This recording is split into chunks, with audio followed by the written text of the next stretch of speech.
High বন্ধুরা, আমি স্বপ্নওয়ানের পক্ষ থেকে আজকে আপনাদের সামনে নিয়ে চলে এসেছি আমাদের 2025 অক্টোবর মাসে আসন্ন কেদারনাথ, তুঙ্গনাথ, বদ্রীনাথ, কল্পেশ্বর সহ উত্তরাখণ্ডের ট্রিপের ডিটেলস নিয়ে। এখানে জানাবো আমাদের এই ট্রিপে কত খরচা, আমরা প্যাকেজে কী কী প্রোভাইড করব, কী কী ঘোরাবো, কেমনভাবে ঘোরাবো, খাওয়া দাওয়া কী ধরনের দেওয়া হবে, যাবতীয় ডিটেলস পুঙ্খানুপুঙ্খভাবে। তো আপনারা যারা যেতে চান এই ভিডিওটা দেখতে পারেন, বা যারা নিজেরা যাবেন ভাবছেন তারাও এই ভিডিও দেখে নিজেদের মতো করে একটা আইটেনারি বা শিডিউল সাজিয়ে নিতে পারেন। আমরা হাওড়া থেকে বেরোবো 7ই অক্টোবর। তবে ভিডিওটা সম্পূর্ণভাবে শুরু করার আগে আপনাদের জানাই, আমরা স্বপ্নওয়ানের পক্ষ থেকে বেশ কিছু ট্রেক ইকুইপমেন্টস এনেছি, যারা ট্রেকে যাচ্ছেন বা যারা কেদারনাথ যাবেন তাদের জন্য খুবই উপযোগী।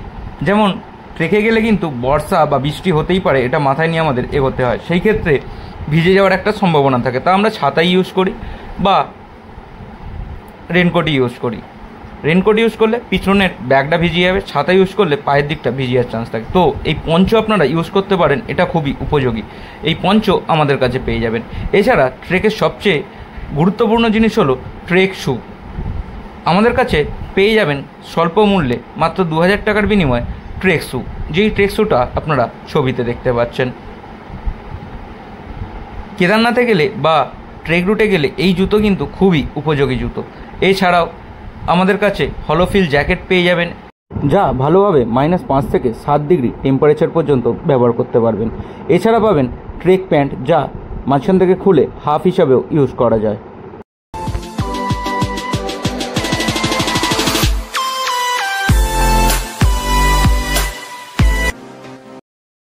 7ই অক্টোবর আমরা হাওড়া থেকে দুন এক্সপ্রেস ধরব হরিদ্বার যাওয়ার উপলক্ষে। রাত্রিবেলা 8টা 20-তে ছাড়ে দুন এক্সপ্রেস। আমরা দেব স্লিপার টিকিট। যারা এসিতে যেতে চান এসির এক্সট্রা পয়সা প্রোভাইড করলে আমরাই টিকিট কাটিয়ে দেব। 8ই অক্টোবর পুরো দিনটাই আমাদের কেটে যাবে ট্রেনে। 9ই অক্টোবর সকালবেলা আমরা গিয়ে পৌঁছবো হরিদ্বার স্টেশন। ট্রেনের খাবার আমাদের প্যাকেজে কিন্তু ইনক্লুড নয়। স্টেশনে অপেক্ষা করবে আমাদের জন্য বুক করা 17 সিটারের টেম্পো ট্রাভেলার। সেই টেম্পো ট্রাভেলার ধরে আমরা এগিয়ে যাব সোনপ্রয়াগের উদ্দেশ্যে। মনে প্রশ্ন আসতে পারে, তাহলে কি আমরা হরিদ্বারে থাকবো না বা ঘুরবো না? হ্যাঁ, অবশ্যই ঘুরবো। ফেরার সময় আমাদের 2 দিন ধরা আছে হরিদ্বারে। 2-2.5 ঘন্টা গাড়ি চলার পরেই শিবপুরি টপকেই আমরা একটা ভালো রেস্টুরেন্টে দাঁড়াই ব্রেকফাস্টের জন্য। সেখানে বাথরুমও আপনারা ব্যবহার করতে পারবেন, খুব পরিষ্কার পরিচ্ছন্ন সেই বাথরুম। ব্রেকফাস্ট করে গাড়ি ছাড়ার কিছুক্ষণের মধ্যেই আমরা পৌঁছে যাব দেবপ্রয়াগে। এখানে মিলিত হয়েছে অলকানন্দা ও ভাগীরথী, এবং উভয়ের মিলিত প্রবাহই এখান থেকে গঙ্গা নামে প্রবাহিত হয়েছে। এরপর শ্রীনগর ও রুদ্রপ্রয়াগের মাঝে দর্শন করে নিলাম ধারী দেবী বা ধারী মাতার। এই দর্শন ছাড়া কেদার যাত্রা অসম্পূর্ণ যাকে বলে। যেতে যেতে পথে আপনাদের এই ধারী দেবীর গল্প শোনাবো, যা কিন্তু বেশ ইন্টারেস্টিং। তারপর দেখে নেব রুদ্রপ্রয়াগ, যেখানে মিলিত হয়েছে অলকানন্দা ও মন্দাকিনী, এবং এই মিলিত প্রবাহ অলকানন্দা নামেই আবার এগিয়ে চলেছে দেবপ্রয়াগ পর্যন্ত। তারপর পথেই আমরা সেরে নেব দুপুরের লাঞ্চ। তবে মনে রাখবেন, আপনারা যারা কেদারবদ্রী ট্রিপে আসছেন আমিষের আশা রাখবেন না। উত্তরাখণ্ডে কিন্তু বেশিরভাগ জায়গাতেই নিরামিষ, বিশেষ করে 4 ধামের রুটগুলি তো অবশ্যই নিরামিষ। তাই যদি নিরামিষ পুরো ট্রিপে খেতে পারেন তবেই এই ট্রিপে অংশগ্রহণ করবেন, এবং উত্তরাখণ্ডে কিন্তু খুব হাইফাই ধরনের খাবার প্রত্যাশা করবেন না। সন্ধ্যার মধ্যেই আমরা চলে আসব ফাটা। যারা হেলিকপ্টারে যাবেন তাদের এই ফাটাতেই হোটেলে রাখা হবে, এবং বাকিদের নিয়ে এগিয়ে যাওয়া হবে সোনপ্রয়াগের উদ্দেশ্যে। বাকিদের রাত্রিবাস হবে সোনপ্রয়াগে। তবে হেলিকপ্টারে যারা যাবেন তাদের খরচা কিন্তু যে যার ব্যক্তিগত। 10 তারিখ সকালবেলা সোনপ্রয়াগ থেকে আমরা চলে যাব গৌরীকুণ্ড। এখানে আমাদের গাড়ি অ্যালাউ নয়। পার হেড 50 টাকার বিনিময়ে ওখানকার লোকাল গাড়ি চলে, লাইন ধরে সেই গাড়িতে উঠতে হয়। তারপর গৌরীকুণ্ড থেকে প্রায় 18 কিলোমিটারের হাঁটা। পথের কিন্তু কিলোমিটারগুলো দেখলে আপনারা বুঝতে পারবেন না সত্যি কত কিলোমিটার হাঁটছে। আমাদের এই প্যাকেজটি পড়বে মাথাপিছু 22,000 টাকা করে ট্রেন ভাড়া নিয়ে। গৌরীকুণ্ডে ব্রেকফাস্ট করে তারপর আমরা ধীরে ধীরে এগিয়ে যাব কেদারনাথের দিকে। তবে একটা কথা বলে রাখি, কেদারনাথের হাঁটা পথে সকলে কোনো দিনই কোনোভাবেই একসঙ্গে হাঁটা সম্ভব নয়। কারুর স্পিড বেশি থাকে, কারুর স্পিড কম থাকে, তো আগে পরে হবেই। তাই এইটা ভাববেন না যে 14 জন বা 10 জন একসঙ্গে এসেছি মানে কিন্তু সকলে একসঙ্গে হাঁটতে হাঁটতে হোটেল পর্যন্ত পৌঁছাবো। যারা যাবেন তাদেরকে আমি হোটেলের লোকেশান খুব সুন্দরভাবে বুঝিয়ে দেব এবং সেখানে আমি সবার আগে গিয়ে উপস্থিত থাকব। তো কোনো চিন্তা নেই হোটেল হারিয়ে যাওয়ার, কারণ আমাদের হোটেল মন্দিরের দিকে মুখ করে থাকলে ডান দিকে যে হলুদ রঙের ব্যালকনি দেওয়া একটি মাত্র হোটেল দেখতে পাওয়া যায়, সেই হোটেলটি আমরা বুক করে থাকি। যারা হাঁটতে থাকবেন তাদের উদ্দেশ্যে বলে থাকি, হাঁটার সময় কিন্তু খিদে পাবে, তবে ভরা পেটে কোনো দিনই হাঁটবেন না। তাই খিদে পেলেও অল্প বিস্তর ড্রাই কিছু খাবেন, পারলে বেশি করে জল খাবেন বা লিকুইড জাতীয় যদি কোনো ফ্রুট জুস বা কিছু সঙ্গে ক্যারি করেন সেইগুলো খাবেন। আর কোল্ড ড্রিঙ্কসটা বলবো অ্যাভয়েড করতে। চলুন কেদারের রাস্তা উপভোগ করতে করতে এবার জেনে নিন আমরা কী ধরনের হোটেল দেব, কী ধরনের খাবার ধরুন রাত্রেবেলা রুটি এবং সব যে কোনো তরকারি থাকবে, সকালের দিকে ব্রেকফাস্টে থাকবে আলুর পরোটা বা ম্যাগি, তবে যা থাকবে সবই কিন্তু নিরামিষ, মাছ মাংস ডিমের কোনো কিছুই পাবেন না এই ট্রিপে। আর দুপুরের দিকে থাকবে ভাত এবং তার সঙ্গে বিভিন্ন ধরনের তরকারি, ডাল, থালি সিস্টেম যেরকম হয়। এছাড়া দুবেলা তো চা বিস্কুট থাকবেই। আর রুম থাকবে 3 men শেয়ারিং বেসিস, মানে একটি ঘরে 3 জন করে। যদি কেউ কাপল যান বা একটি রুমে 2 জন থাকতে চান তাহলে অতিরিক্ত পয়সা আপনাকে দিতে হবে, কারণ আমার হোটেল ভাড়া ধরা আছে রুমে 3 জন করে। একমাত্র কেদারনাথেই আমাদের হোটেলের রুমে কিন্তু 6 জন করে।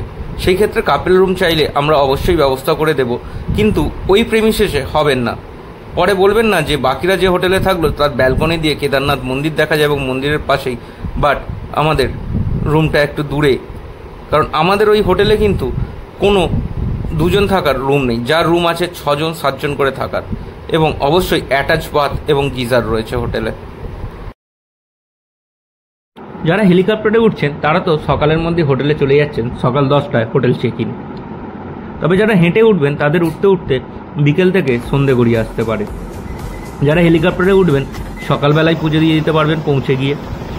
যারা হেঁটে উঠছেন তারা পরের দিন সকালবেলায় ভোরবেলা 3:30 4টে লাইন দিয়ে দেখে নেবেন।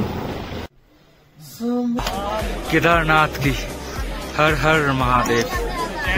আর এই একদম তার গাই হচ্ছে আমাদের হোটেল। একদম হোটেল থেকেই ব্যালকনি দিয়ে দেখতে পাওয়া যাবে মন্দির। এই হচ্ছে রিসেপশন এবং এই হোটেল। দেখুন জাস্ট হোটেলের ব্যালকনি থেকে ভিউটা। তবে আগেই বলে রাখি, রুম কিন্তু খুব হাইফাই প্রত্যাশা করলে পাবেন না, কারণ এত উপরে এই অ্যাকোমোডেশন দিচ্ছে, এটাই আমাদের কাছে যথেষ্ট।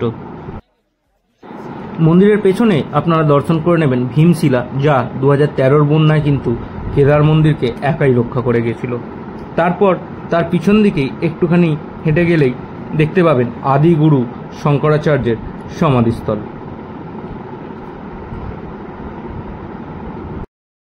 মন্দির থেকে ডান দিকে 1 কিলোমিটার উপরে গেলেই দেখে নিতে পারেন কাল ভৈরবের দর্শন করে আসতে পারেন। এইসব দেখে আমরা 11টা নাগাদ হোটেল চেক আউট করে দেবো 11 তারিখে, এবং সেই দিন ফিরে আসবো সীতাপুরে। আমাদের রাত্রিবাস হবে এই সীতাপুরেই। পরের দিন সকাল সকাল সীতাপুর ছেড়ে আমরা এগিয়ে যাব তুঙ্গনাথের উদ্দেশ্যে। পথে দেখে নেব আমাদের গুপ্তকাশী মন্দির। এই হচ্ছে সেই গুপ্তকাশী মন্দির, যার কাশী বিশ্বনাথ মন্দিরের সঙ্গে কিন্তু একটা লিঙ্ক আছে, যার গল্প না হয় আপনাদের ওই ট্রেক রুটেই বলবো।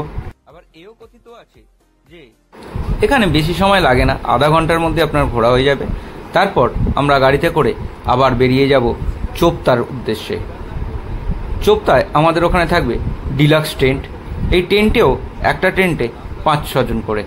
সেই ডিলাক্স টেন্টে আমরা থাকবো, ব্যাগপত্র রেখে লাঞ্চ করে বেরিয়ে যাব তুঙ্গনাথের উদ্দেশ্যে।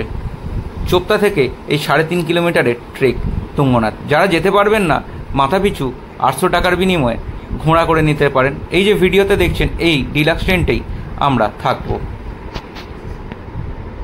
তুঙ্গনাথ দেখে দর্শন করে আবার আমরা ফিরে আসবো আমাদের এই টেন্টে। তবে তুঙ্গনাথ 3.5-7 কিলোমিটার হেঁটে যেতে হবে অথবা আপনাকে ঘোড়া নিতে হবে। টেন্টের ভিতরটা একবার আপনাদের দেখিয়ে দিই। সামনে ব্যালকনি মতো রয়েছে, চেয়ার টেবিল, কমফোর্টেবলি 5 জন শোয়া যাবে। সরি, কারেন্ট এখন নেই এই মুহূর্তে, সেই জন্য এখানে 2 জন এবং এখানে 3 জন। এই বেডটা বড় আছে, আরামসে শুতে পারবেন। কারেন্ট না থাকার জন্য একটু অসুবিধা হচ্ছে। বাথরুমটা দেখুন, নিট অ্যান্ড ক্লিন। মানে রুম এত সুন্দর পাবেন না যেটা বাথরুম, মানে রুম নিলেও তার মধ্যে এত সুন্দর বাথরুম আপনারা পাবেন না।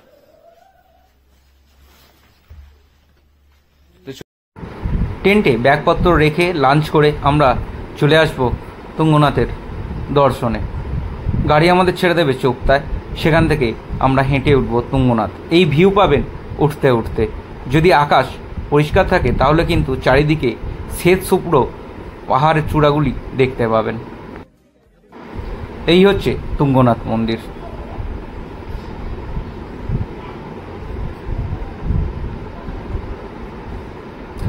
ওয়েদার খারাপ ছিল ওই টাইমে, যার জন্য আশপাশে কোনো ভিউ পাওয়া যাচ্ছে না। তারপরের দিন অর্থাৎ 13ই অক্টোবর আমরা চলে যাব বদ্রীনাথ। এখানে ফ্যামিলি ওয়াইজই রুম থাকবে এবং সেই দিন সন্ধ্যাবেলায় আমরা দর্শন করে নেব বদ্রী বিশালের। দর্শন করে সেদিন ওখানে হোটেলে স্টে। তারপরের দিন আমরা গাড়ি করে সাইট সিনে বেরোবো মানা ভিলেজ, যা ভারতবর্ষের শেষ গ্রাম। মানা গ্রাম ঘুরতে অনেকটা সময় লাগে, পায়ে হেঁটেই ঘুরতে হয়। তাই মানা গ্রামটা এক্সপ্লোর করে আমরা আবার ফিরে আসবো বদ্রীনাথে। আমাদের আজকের রাত্রিবাসও এই বদ্রীনাথের হোটেলেই। আজকে রাত্র আপনারা চাইলে দর্শন করে নিতে পারেন আর একবার। তারপরের দিন আমরা বদ্রীনাথ ছেড়ে অর্থাৎ 15 তারিখে এগিয়ে যাব কল্পেশ্বরের উদ্দেশ্যে। কল্পেশ্বরে হাঁটা বেশি নেই। এই হচ্ছে কল্পেশ্বর। এটি একমাত্র কেদার যেটি সারা বছর খোলা থাকে। এর আগে আপনারা যে তৃতীয় কেদার দেখলেন তুঙ্গনাথ, সেই তুঙ্গনাথ মন্দিরও কিন্তু ভাইফোঁটার পরে বন্ধ হয়ে যায়, আবার অক্ষয় তৃতীয়া খোলে, কেদারনাথের মতোই। কল্পেশ্বর দর্শন করে আমরা চলে যাব সপ্তবদ্রীর এক বদ্রী ধ্যান বদ্রী দর্শনে। এই ধ্যান বদ্রী দর্শন করে সেদিন রাত্রে আমরা নেমে আসব শ্রীনগর। আমাদের রাত্রিবাস হবে ওই শ্রীনগরেই। তারপরের দিন অর্থাৎ 16 তারিখ শ্রীনগর থেকে নেমে আসব হরিদ্বার। আসার পথে দেখে নেব ঋষিকেশ। ঋষিকেশের স্ট্যান্ডে গিয়ে আমাদের গাড়ি দাঁড়াবে। তারপর ওখান থেকে লোকাল গাড়ি নিয়ে আপনাদের ঘুরে নিতে হবে ঋষিকেশের সাইট সিনগুলি। তাতে প্রতি গাড়ি খরচ পড়বে আপনার 700 থেকে 800 টাকার মতো। যেতে পারবেন 7 থেকে 8 জন। ঋষিকেশ করে আমরা চলে আসবো হরিদ্বারে। হরিদ্বারে আমাদের হোটেল স্টেশন চত্বরেই চিত্রা গ্র্যান্ড। আপনারা গুগল সার্চ করেও দেখে নিতে পারেন হোটেল চিত্রা গ্র্যান্ড কী রকমের। 2 দিন আমাদের হরিদ্বারেই থাকা, সেখানেই গঙ্গা স্নান। চাইলে আপনারা টোটো ভাড়া করে ঘুরে আসতে পারেন মনসা পাহাড়, চণ্ডী পাহাড়, এবং সন্ধ্যাবেলা উপভোগ করুন গঙ্গা আরতি। 17 তারিখ পুরো দিন আমরা হরিদ্বারেই পেয়ে যাচ্ছি। 18 তারিখ সারাদিনটাও হরিদ্বারে পাবো। রাত্রিবেলা 10টা 20-তে আমাদের ফেরার ট্রেন। 20 তারিখ আমরা সকালবেলা হাওড়া পৌঁছাবো। তো আপনারাও যদি যেতে চান আমাদের সঙ্গে এই ট্রিপে, কমেন্টস করুন বা আমার সঙ্গে যোগাযোগ করুন। ডেসক্রিপশানে নাম্বার দেওয়া থাকবে। স্লিপার ট্রেন ভাড়া সহ আমাদের মাথাপিছু খরচ 22,000 টাকা। ভিডিওটা এতক্ষণ ধরে দেখার জন্য ধন্যবাদ। ভালো লাগলে